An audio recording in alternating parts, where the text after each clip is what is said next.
1973 இலங்கையினுடைய போலீஸ் பிரிவுல இருந்து போதை தடுப்பு பிரிவு என்றொன்று உருவாக்கப்பட்டது.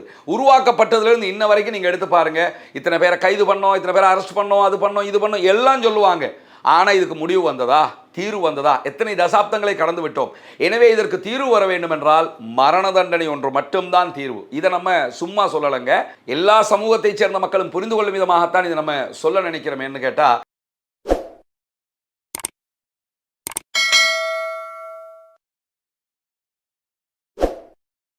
உலகம் முழுவதுமே எல்லா நாடுகளுக்கும் இருக்கக்கூடிய மிகப்பெரிய தலைவலிகளில் ஒன்றாக, மிகப்பெரிய பிரச்சனைகளில் ஒன்றாக மாறி இருப்பதுதான் போதைப் பொருட்களை பயன்படுத்தக்கூடியவர்களுடைய தொடர்ச்சியான அதிகரிப்பு. எல்லா நாடுகளிலும் போதைப் பொருட்களை பயன்படுத்துகிறவர்கள், அதனை விநியோகம் பண்ணுகிறவர்கள், அதனை விற்பனை செய்கிறவர்கள், அதிலே கடத்தலில் ஈடுபடுகிறவர்கள், இதன் மூலமாக பாரிய குற்றங்களை இழைக்கக்கூடியவர்கள் என்கிற பட்டியல் நீண்டு கொண்டே வருகிறது. ஈவன் அமெரிக்காவில் அமெரிக்க அதிபர் டொனால்ட் ட்ரம்பே களமிறங்கி போதைப் பொருள் கடத்தல்காரர்கள் மீது நேரடி தாக்குதல்களை நடத்திய காட்சிகளை நம்ம பார்த்திருக்கிறோம். போதைப் பொருட்களை கடத்தி கொண்டு வருகிறார்கள் என்பதற்காக குறிப்பிட்ட கடல்வழி போக்குவரத்துகளின் மீது குண்டு தாக்குதல்களை நடத்திய காட்சிகளை எல்லாம் பார்த்தோம். இதெல்லாம் ஏன் பண்றாங்கன்னு சொன்னா, இதை எப்படி முடிவுக்கு கொண்டு வர்றது? ஒரு நாட்டில் ஆட்சியாளர்களுக்கு இருக்கிற மிக பெரும் தலைவலியாக இதுதான் மாறி இருக்கிறது. அந்த வகையில் இலங்கையும் பன்னெடுங்காலமாக இந்த போதைப் பொருட்களால் பாரிய பிரச்சனைகளை சந்தித்து வருகிறது.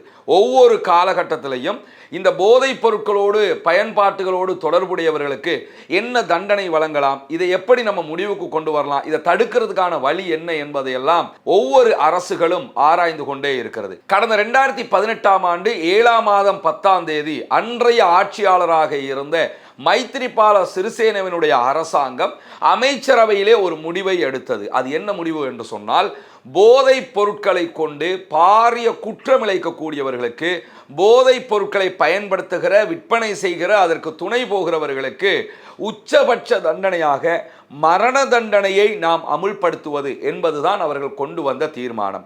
அந்த தீர்மானம் பிறகு நடைமுறைக்கு வரல, அது அப்படியே கிடப்புல போடப்பட்டுடுச்சு என்பது நமக்கு தெரியும். அதற்கடுத்ததாக அவருடைய அரசே பெரிய அளவில் நாங்கள் போதைப் பொருட்களை தடுக்க போறோம்னு நடைபவனிகளை மேற்கொண்டாரு, அதுக்கான பிரச்சாரங்களை மேற்கொண்டாரு. அதை தாண்டி ஹெராயின் பல இடங்களில் கைப்பற்றப்பட்டது, அதை பப்ளிக்ல தீயில போட்டு எரிச்சாரு. இந்த மாதிரி வேலைகள் எல்லாம் செஞ்சு பார்த்தாரு. ஆனால் அவர் எதிர்பார்த்த எந்த விளைவுகளையும் இந்த போதையை தடுப்பதில் அடைய முடியாமல் போய்விட்டது. அதே மாதிரி மஹிந்த ராஜபக்சனுடைய ஆட்சி காலத்தை நம்ம எடுத்துக்கிட்டோம்னா, மத்தட்ட தித்த என்கிற ஒரு திட்டத்தை அவர்களுடைய அரசு கொண்டு வந்தது. அந்த திட்டத்தினூடாக போதைப் பொருட்களுக்கு தடை கொண்டு வரப்போகிறோம், அதை ஒழிக்கப் போகிறோம் என்றெல்லாம் சொன்னார்கள். ஆனால் விரும்பியோ விரும்பாமலோ இந்த அரசுகள் எல்லாமே அந்த திட்டங்களில் பாரிய தோல்வி அடைந்திருக்கிறது. தற்போது ஆட்சியில் இருக்கக்கூடிய அனுரகுமார திசாநாயக்கனுடைய அரசு கடந்த 10ஆம் தேதி ஒரு முக்கியமான கூட்டத்தை கூட்டியிருந்தாங்க. அந்த நிகழ்வில் இது தொடர்பாக ஆராயப்பட்டிருக்கிறது. குறிப்பாக இலங்கைக்குள்ள போதைப் பொருட்களை தடுப்பதற்காக என்ன மாதிரியான காரியங்களை அடுத்தடுத்து செய்யலாம் என்கிற கலந்துரையாடல்களின் போது போதைப் பொருட்களோடு தொடர்புகளை வைத்து நாட்டுக்குள் பிரச்சனைகளை உண்டாக்கி போதைப் பொருட்களால் ஏற்படுகிற விளைவுகளை தடுப்பதற்காக இதனோடு தொடர்புபட்டவர்களுக்கு மரண தண்டனை விதிக்க வேண்டும் என்கிற ஆலோசனை சொல்லப்பட்டிருக்கிறது. அது கலந்துரையாடப்பட்டிருக்கிறது. ஆனால் எந்த விதமான தீர்மானத்திற்கும் இதுவரைக்கும் அரசு வரவில்லை என்று சொல்லி நேற்று நடைபெற்ற ஊடக சந்திப்பின் போது அரசாங்கத்தினுடைய ஊடக பேச்சாளர் டாக்டர் நலிந்த ஜெயதிஸ ஊடகங்களுக்கு இந்த செய்தியை விவரமாக சொல்லி இருக்கிறார். ஆனால் நாங்கள் மரண தண்டனை விதிப்பது தொடர்பான ஆலோசனைகளை பெற்றிருக்கிறோம், கலந்துரையாடல்களை நடத்துகிறோம் என்கிற செய்திகளை அரசாங்கம் சொல்லி இருக்கிறாங்க.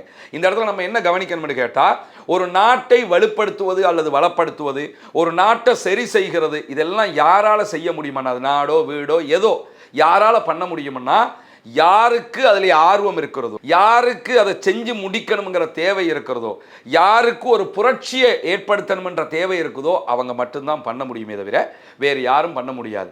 இலங்கை வரலாற்றில் பல ஆட்சியாளர்களை நம்ம கண்டாலும் அவர்கள் ஒரு புரட்சியை ஏற்படுத்தும் விதமாக எந்த திட்டத்தையும் செஞ்சதை நம்ம பார்க்க முடியலை. ஆனால் தற்போதைய அரசை அந்த வகையில் பல கட்டங்களில் பாராட்ட முடியும்.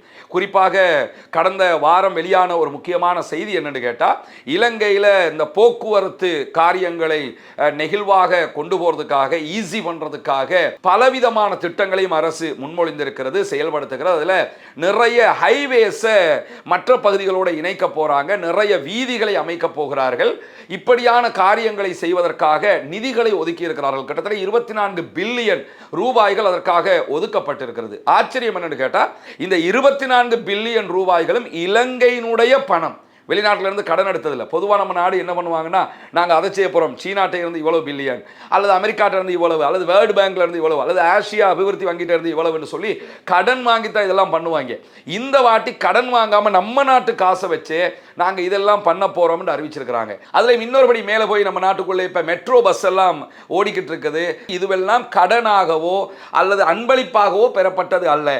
இலங்கை அரசு காசு கொடுத்து வாங்கி இதை நவீனமயப்படுத்தி கொண்டு இருக்கிறாங்க. இதெல்லாம் யாரால உண்மையிலே பண்ண முடியும்னா, அந்த விரும்பி நான் அந்த நாட்டை பண்ணணும், ஏதோ ஒன்று நான் பண்ணி முடிக்கணும்னு யார் ஆசைப்படுவானோ அப்படிப்பட்டவர்களால் தான் செய்ய முடியும். எனவே இந்த கம்யூனிச சிந்தனை கொண்டவர்களை பொறுத்தவரையில் ஏதோ ஒரு சேஞ்சை பண்ணணும்னு நினைப்பாங்க. அந்த மாதிரியான ஒரு சேஞ்சு நாட்டுக்குள்ளே நடந்து வருதுங்கிறது எப்பொழுதுமே மகிழ்ச்சிக்குரியதான், அதில் எந்த மாற்றமும் இல்லை. அந்த அடிப்படையில் தான் தற்போது இந்த மரண தண்டனை தொடர்பான கலந்துரையாடல்கள் ஏற்படுத்தப்பட்டிருப்பது உண்மையில் வரவேற்கத்தக்கது. ஏன்னா நாட்டுக்குள்ளே இந்த போதைப் பொருட்களால் ஏற்படக்கூடிய சீரழிவுகளும் அழிவுகளும் எந்த அளவு உச்சம் தொட்டிருக்கிறதுங்கிறத நம்ம பார்க்க முடியும்.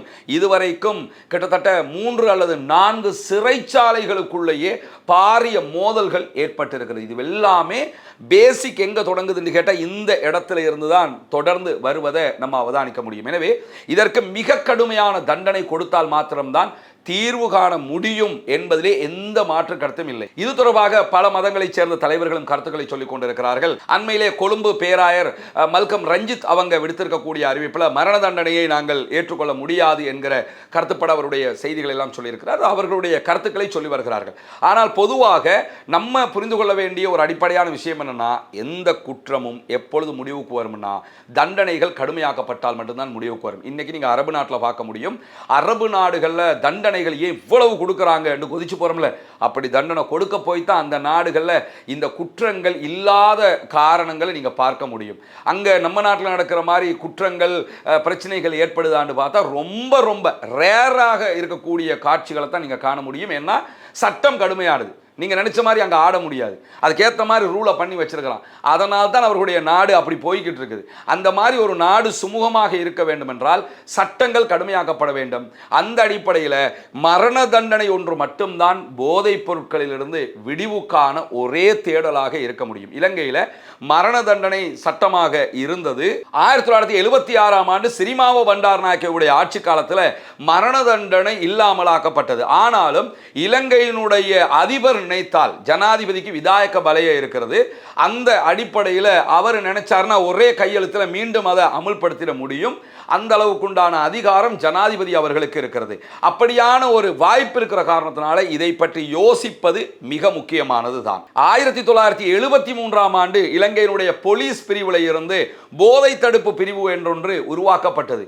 உருவாக்கப்பட்டதிலிருந்து இன்ன வரைக்கும் நீங்க எடுத்து பாருங்க, இத்தனை பேரை கைது பண்ணோம், இத்தனை பேரை அரெஸ்ட் பண்ணோம், அது பண்ணோம், இது பண்ணோம் எல்லாம் சொல்லுவாங்க. ஆனா இதுக்கு முடிவு வந்ததா, தீர்வு வந்ததா? எத்தனை தசாப்தங்களை கடந்து விட்டோம். எனவே இதற்கு தீர்வு வர வேண்டும் என்றால் மரண தண்டனை ஒன்று மட்டும்தான் தீர்வு. இதை நம்ம சும்மா சொல்லலைங்க.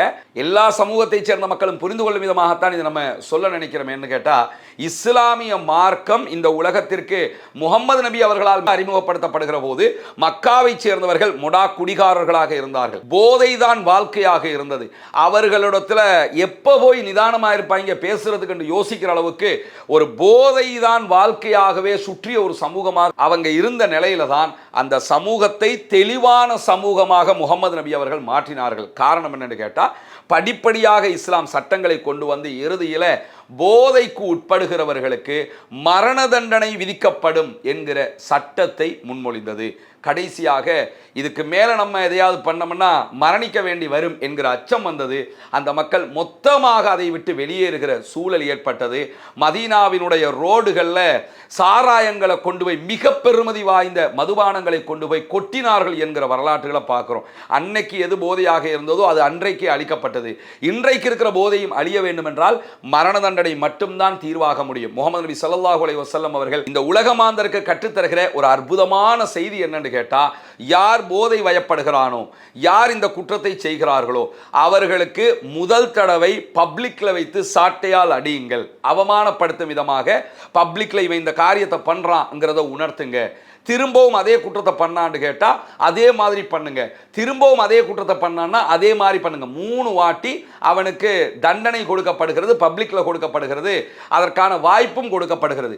மீண்டும் அதை செய்தால் அவனுக்கு மரண தண்டனை விதித்து விடுங்கள் என்கிற சட்டத்தை நபிகள் பெருமகனார் ஸல்லல்லாஹு அலைஹி வஸல்லம் அவர்கள் நமக்கு கற்றுத்தருகிறார்கள். அபூதாவூத் என்கிற நபிமொழி கிரந்தத்தில் 3886வது ஹதீஸாக இந்த நபிமொழி பதிவு செய்யப்பட்டிருக்கிறது. எனவே இந்த உலகத்தில் எந்த நாடுகளாக இருந்தாலும் சரி, டொனால்ட் ட்ரம்ப் போதை கடத்துகிறவர்கள் மேல ஏன் குண்டையை கொண்டு போய் போட்டாரு, ஏன் நடு ரோட்ல சுட்டு தள்ளினாரு, எதுக்காக இதெல்லாம் பண்றாங்கன்னு கேட்டா வேற வழி இல்லை, இது மட்டும்தான் தீர்வு.